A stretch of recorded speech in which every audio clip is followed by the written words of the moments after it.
It didn't start with you. In my work with men, with entrepreneurs and dads wanting to be legendary dads, great dads, one of the theme that we keep on talking about is that it didn't start with you. And what I mean by that is that, and that starts, from a long time ago, like in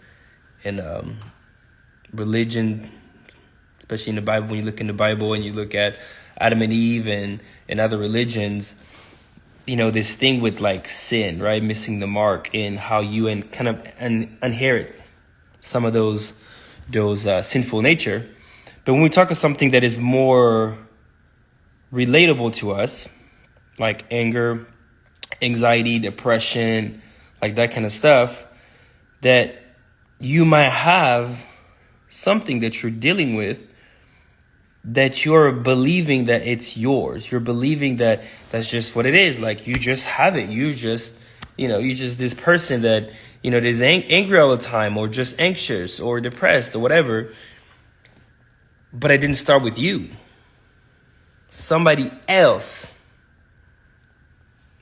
up the line was like that. And so you kind of inherited that from them in your DNA, coded in your DNA. And so whenever you go in, first of all, you're not making excuses, right? We're not making excuses for like, hey, I'm just, I'm dealing with just like anger. I'm dealing with just depression. Or I'm dealing with whatever, addiction. Like we're not making the excuse that well, that's the reason, that's what it is. No, we're not.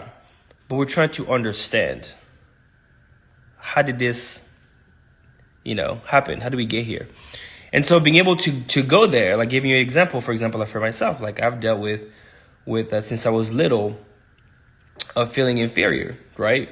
Feeling inferior because of my mixed heritage, right? Black people tell me I'm white people tell me I'm black.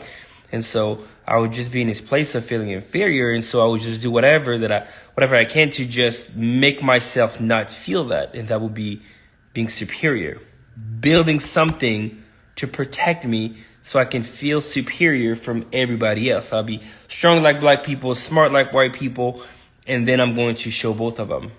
And anytime I will be made fun of, I will just get angry and just want to fight. And so that continued for many, many, many years. And although it was great as an athlete to have that chip on your shoulder, it wasn't so great as a dad and as a partner or husband. And so that is something that I've worked on. But then when I started to really do the work of understanding my family tree, understanding, if others, were kind of dealing with that, I realized that, yes, it's been, and not directly from, my parents. My parents are very peaceful, type of individual. But others are just a lot more, I'm not going to want to use the word aggressive, but I'm saying angry, right? There's a lot of anger. There's a lot of that place of like, if you make me feel less than, I just react, with aggression. And so when you look back down the line, my great grandma, right? Like she was the nanny of a white family back in Africa. And when she got pregnant, she got kicked out. I think at 13, 14 years old, right? She got kicked out and ended up having a little brown baby. Like imagine that. You're 13, 14 years old, and then suddenly you're kicked out of your job and you about to have a little brown baby in the middle of a place where there's just a lot of, black people. Like, how did she feel when she was just thrown? Did she feel strong? Did she feel weak? Did she feel inferior? Did she feel like, guilty, ashamed? Because everybody knows, like, hey, if you have a brown baby, most likely, you did something with the master, or you got raped or whatever. Like, it's just like, should be, like the shame of that. But she still wanted to keep her baby. Now, thinking of her baby, this baby that knows that how she came about, because most likely people tell her, and she doesn't take any shit from anyone. anytime she's made fun of, she reacts with her fist. But she's dealing with just this anger that she has because she felt it, most likely. Right? And again, I wasn't there, but I'm just trying to put myself in that place of understanding how did she feel when she was there. There's not many brown kids, not many mixed kids. And she's there just in a school with just a lot of black kids that make fun of her, that want to see her turn red because she's lighter. And she knows that, her dad doesn't want to see her because, it wasn't intentional. And her mom has to struggle to find a place to work because now she's a single mom and she's doing all this thing, right? And then she ended up having a bunch of kids, but she still struggled with this anger because she also developed this character to help herself being protected. That if anybody makes fun of me or I feel threatened, I react in anger. And somehow, some way, that got passed on to me. Not like through a lineage, skipped my mom because she's a very calm, loving person. But somehow I had that piece in me, right? Since I was young. Coming from this place of having warriors in your family, right? And so once I was able to identify that, I was able to heal that part of me. I was able to heal that little kid that felt inferior, that little kid that felt like he had to defend himself every single time that people were trying to make fun of him. Right? I had to go in and I was able to go in and heal that little kid because I was able to go and understand that it didn't start with me. There's a saying in the Indian American culture that says that you have the power to heal 7 generations back and 7 generations in the future.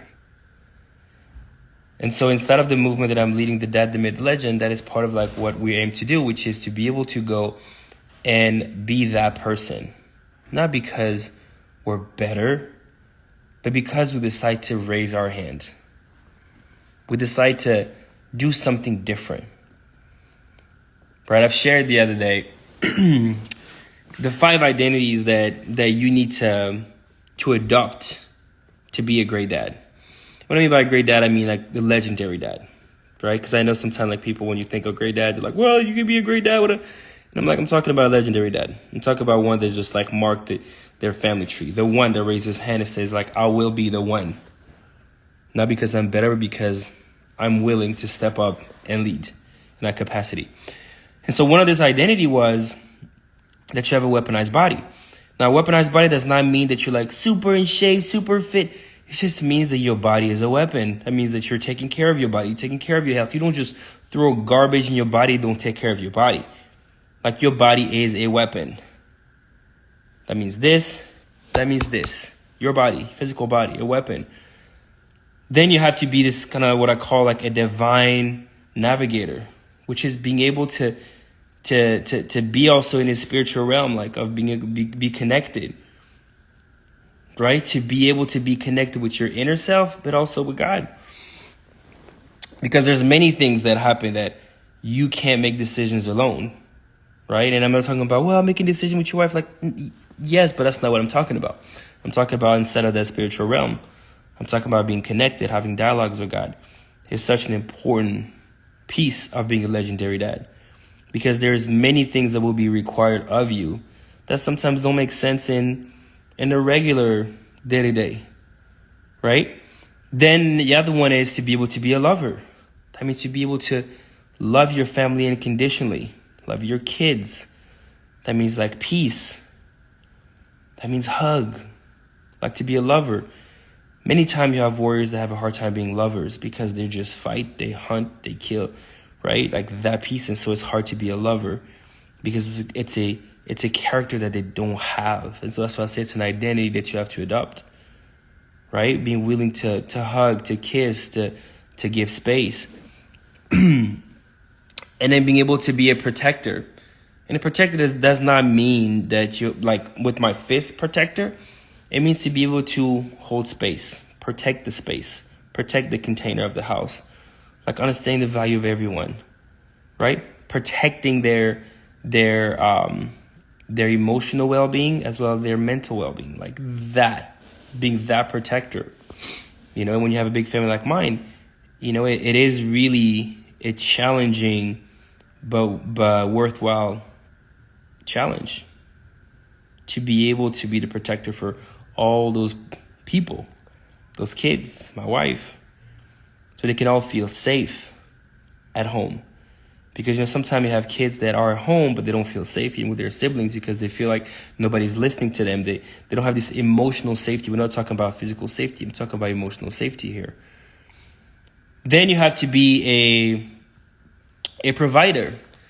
Now, the funny thing when I talk about provider is the thought that people have of like, well, you know, like there's different type of relationship now, you know, like the wife sometimes can be the main person bringing the money, bringing the bag, and the husband is at home. I'm like, I get it.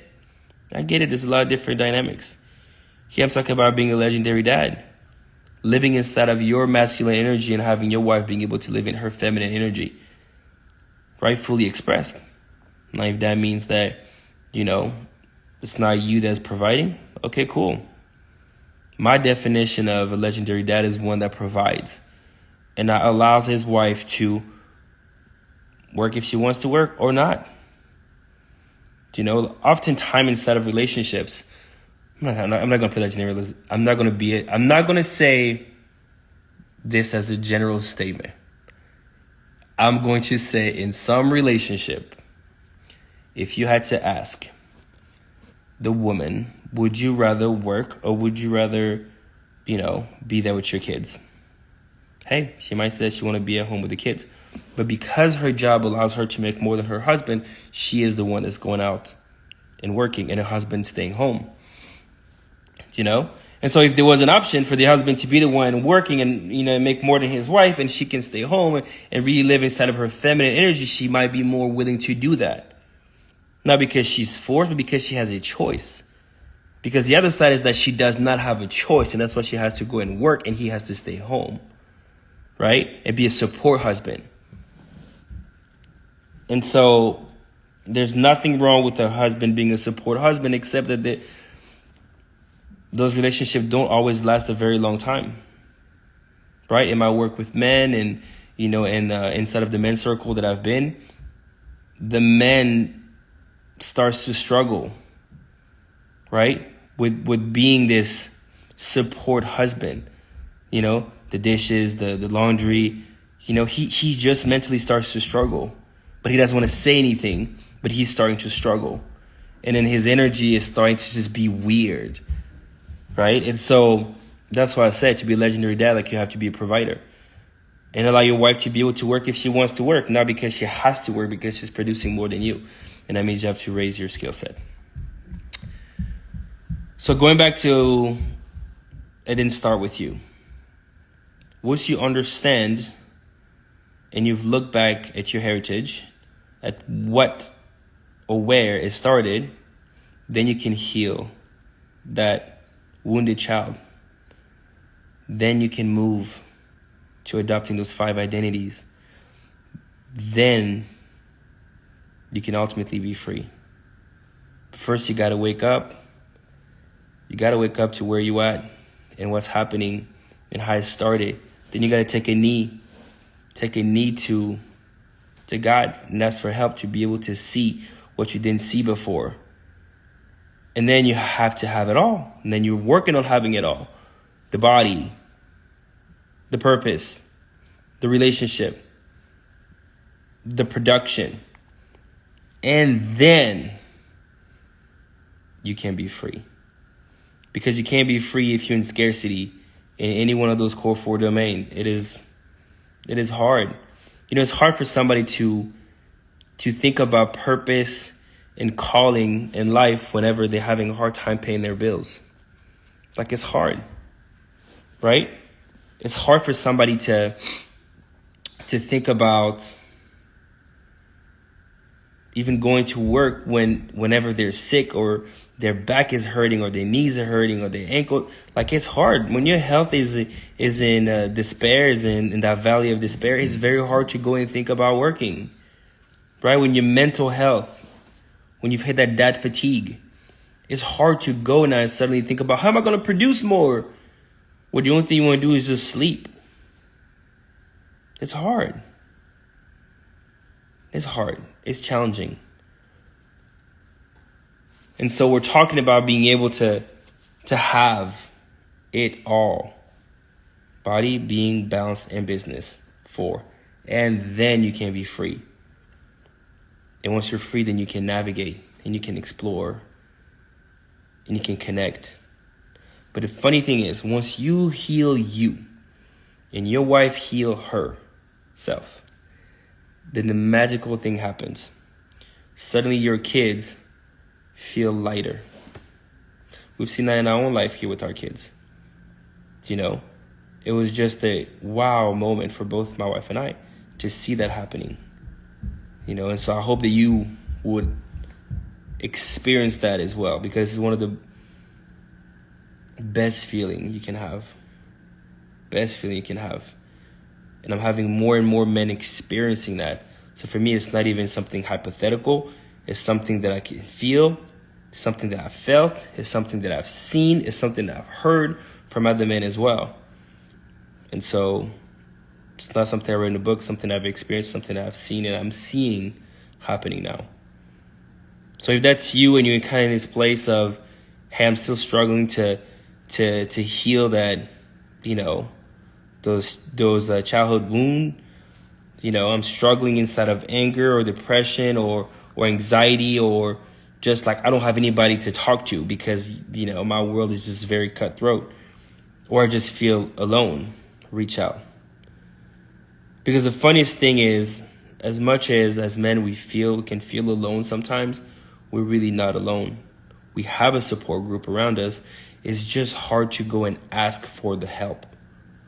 Like, I remember that before, like I had this moment and, you know, I stack.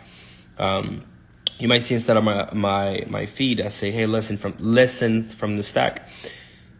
And so in some of my stack, I look back at some of them and I remember reading, like, me just saying, like, I feel so fucking alone, right? Because in that moment, I was just like so alone. Things were not super great in my relationship, you know, with my wife and, you know, with the kids and with other people. And I just didn't know how. It's almost like I had this block, like I didn't know how to go and have a conversation and just unload everything about like where I'm at, where I want to go, what's happening, just instead of a safe space. I just didn't know how to do it. And it's not that I didn't have people willing to listen. Like, I had people willing to listen. I just didn't know how to go and ask. And so that's why now whenever, you know, I get this nudge from God or this nudge to go and reach out, I reach out. Because I understand what it feels like to be in this place of, I need to speak to someone. I need to help because I need to release it. But I just don't know, like I'm just stuck. I just don't know how to go and reach out to someone. So if that's you, the nudge can be liking this. Then, you know, for you, the hand can be liking this.